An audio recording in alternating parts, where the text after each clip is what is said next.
दो दिग्गज नेताओं के बीच घमासान देखने को मिल रहा है। जी हां, एयरपोर्ट में अव्यवस्थाओं और लेट लतीफी को लेकर सिंधिया और शशि थरूर एक दूसरे पर वार पलटवार करते हुए नजर आ रहे हैं। कांग्रेस नेता शशि थरूर ने दिल्ली एयरपोर्ट में अव्यवस्थाओं और कोहरे के कारण लेट लतीफी को लेकर डीजीसीए और मोदी सरकार पर जमकर निशाना साधा। उन्होंने एक्स हैंडल पर एक लंबा पोस्ट करते हुए सरकार पर सवाल उठाया है। तो वही इस पोस्ट के जवाब में केंद्रीय उड्डयन मंत्री ज्योतिरादित्य सिंधिया ने शशि थरूर पर पलटवार किया और अपने आंकड़ों के माध्यम से उनको जवाब दिया है। शशि थरूर ने लिखा कि दिल्ली एयरपोर्ट पर हाल ही में अफरा तफरी मची हुई थी। युवा पेशेवर मकर संक्रांति के लिए घर जाना चाहते थे। सेना अधिकारी लोहड़ी के लिए अपने पैतृक गांव जाने के लिए काफी एक्साइटेड थे। चिंतित बेटा अस्वस्थ माता पिता की देखभाल के लिए घर जाने की कोशिश कर रहा था। नियमित पूर्वानुमानित कोहरे भरे सर्दियों के दिन के कारण हजारों लोगों का जीवन और कार्यक्रम बाधित हो गया। यह मोदी सरकार द्वारा निर्मित आपदा है जो नागरिक उड्डयन मंत्रालय की उपेक्षा और अक्षमता का परिणाम है। तो वहीं वो आगे लिखते हैं कि 2008 में 1000 करोड़ रुपए की लागत से दिल्ली आईजीआई हवाई अड्डे को एक नया कैट 3B अनुरूप रनवे मिला। कैट 3B एक प्रकार का इंस्ट्रूमेंट लैंडिंग सिस्टम है जो पायलटों को कोहरे होने या 50 मीटर की कम दृश्यता होने पर भी उतरने की अनुमति देता है।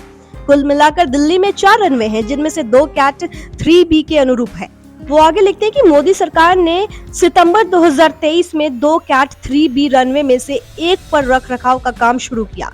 यह पूरी तरह से जानते हुए कि यह सर्दियों के लिए तैयार नहीं होगा।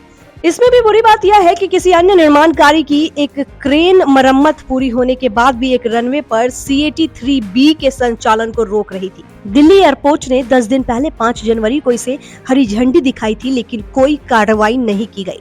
रनवे के अलावा पायलटों को कैट 3B इंस्ट्रूमेंट लैंडिंग के साथ उतरने के लिए ट्रेंड किया जाना चाहिए। नागरिक उड्डयन मंत्रालय और डीजीसीए यह सुनिश्चित करने में विफल रहे कि एयरलाइंस के पास पर्याप्त ट्रेंड पायलट हों। इसके अलावा इसने यह भी सुनिश्चित नहीं किया कि कोहरे की स्थिति के दौरान दिल्ली के लिए उड़ान भरने की योजना बनाने वाले पायलट कैट 3B ट्रेंड थे। इसलिए कई उड़ानों को जयपुर और अहमदाबाद जैसे शहरों की ओर मोड़ दिया गया। 2008 में ही यूपीए सरकार कैट 3B रनवे सुनिश्चित कर दी थी। तब से 16 साल बीत चुके हैं, जिसमें से 10 साल वर्तमान सरकार के अधीन है।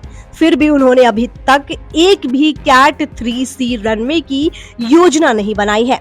दुनिया भर में इंटरनेशनल हवाई अड्डों में कई कैट 3C रनवे हैं, लेकिन भारत में एक भी नहीं है। बावजूद इसके कि इसकी राजधानी सर्दियों में कोहरे और स्मॉग की समस्या से जूझती है, लेकिन क्यों नहीं है अभी तक।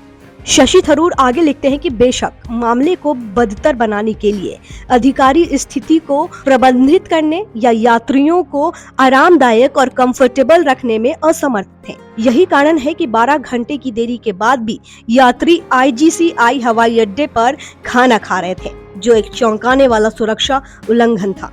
नागरिक उड्डयन मंत्रालय की कमियों के बाद डीजीसीए भी बुनियादी यात्री अधिकारी को लागू करने में असमर्थ रहा है। उड़ान में देरी की अवधि के आधार पर एयरलाइंस को भोजन, पेय और मुफ्त आवास प्रदान करना या मुआवजा देना आवश्यक है। हालांकि एयरलाइंस ने इन क्राइटेरिया का खुलेआम उल्लंघन किया है। वर्षों से एयरलाइंस ने नियमों का उल्लंघन किया।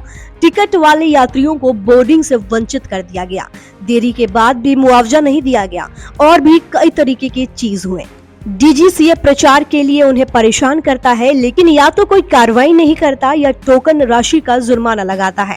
शशि थरूर के इन आरोपों के जवाब में ज्योतिरादित्य सिंधिया ने भी कांग्रेस नेता को उन्हीं के स्टाइल में जवाब भी दिया। सिंधिया ने लिखा कि यह उस व्यक्ति के लिए है जो थिसॉरस की गुड़ दुनिया में खोया हुआ है। इंटरनेट से चुनिंदा प्रेस लेखों का डेटा निकालना शोध के रूप में योग्य है। आर्म चेयर आलोचक शशि थरूर और कांग्रेस IT सेल के लिए यहाँ कुछ वास्तविक तथ्य दिए गए हैं जो नागरिक उड्डयन जैसे तकनीकी क्षेत्रों की समझ में गहराई की कमी से निपटने में मदद कर सकता है। सिंधिया ने आगे लिखा कि रनवे रखरखाव कार्य विमानन संचालन के लिए एक बहुत ही इम्पोर्टेंट सुरक्षा तत्व है और रनवे की स्थिति के साथ कोई भी समझौता सीधे यात्री सुरक्षा को खतरे में डालता है।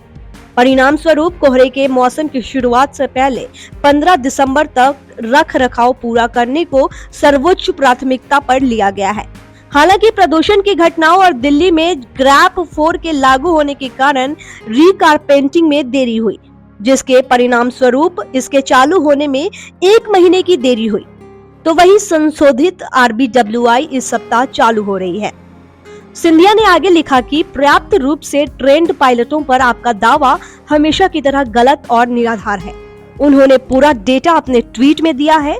2014 में केवल 2416 कैट 2, कैट 3 ट्रेंड पायलटों की तुलना में आज हमारे पास 6191 कैट 2 और कैट 3 प्रशिक्षित पायलट हैं। तो वही सिंधिया आगे कहते हैं कि इस मामले में यात्रियों के साथ किया गया व्यवहार सच में अस्वीकार्य था और हमने संबंधित ऑपरेटरों को कारण बताओ नोटिस के रूप में तुरंत ही कार्रवाई की है। इसके अलावा यात्रियों से बेहतर संचार के लिए SOP भी जारी किए गए हैं।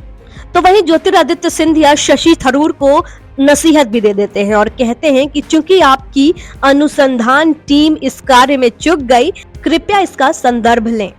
ऐसे ही और भी इंटरेस्टिंग खबरों से अपडेट रहने के लिए हमारे चैनल खबर विभाग को सब्सक्राइब कर लीजिए, वीडियो को शेयर कीजिए, लाइक कीजिए और कमेंट करके बताइए कि आप क्या कहेंगे इस वीडियो पर।